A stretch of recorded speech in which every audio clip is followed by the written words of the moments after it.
second I step on the field, I think it's like an outlet for me to express myself and obviously let some of that like fire out. That fire Max Lachowecki speaks of started burning for him more than 2 decades ago. I started playing whenever I was probably 5 or 6 years old in Evansville, Indiana. I just remember going there playing in the rec league, so that was the first team I was on, an olive green team.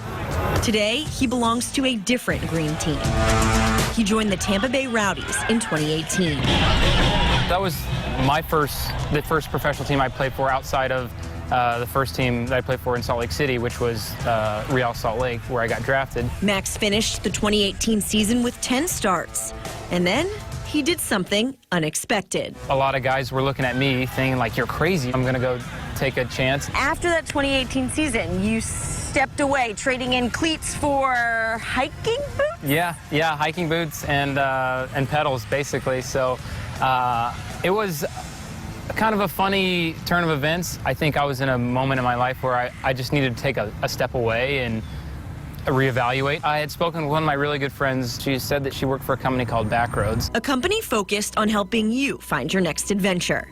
It did it for Max, and he did it for countless others as a trip leader.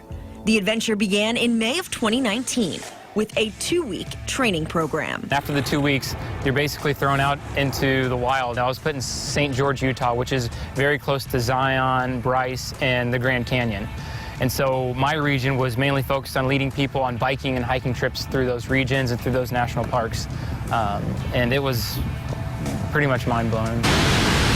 On any given day, you could be hiking Angel's Landing in Zion, or you could be on the rim of the Grand Canyon at 3 o'clock, just enjoying yourself. And that, on a Tuesday, you would lose track of time, more or less. I would always forget what day it was because that was just the lifestyle we were living. Were you following what was going on in the soccer world? Yeah, so the funny thing is I didn't have a lot of service in the national parks, but every time I would get back to St. George, is where our base home was, I would obviously get on Twitter or Instagram or whatever and just kind of catch up on a week's worth of information. And so I obviously never stopped following the Rowdies. In the middle of that 6-month adventure, Just the colors and everything. Max met a boy from New York City who reminded him of his love for soccer. He kept asking me to pass, and I kept coming up with excuses. And then finally one night around the campfire, he was like, hey, come on, I heard that you used to play.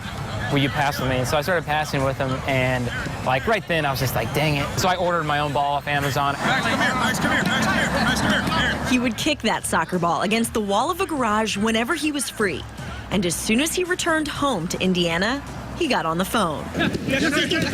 Neil was the first one to say, Max, we'd love to have you into preseason. What did that mean to you? It was kind of a validation of my ability as a player, but also I think a little bit of my character as a person, because I don't know a lot of people who've taken a year away from playing. Which is why this nickname, given to him by one of his teammates, could not be more fitting.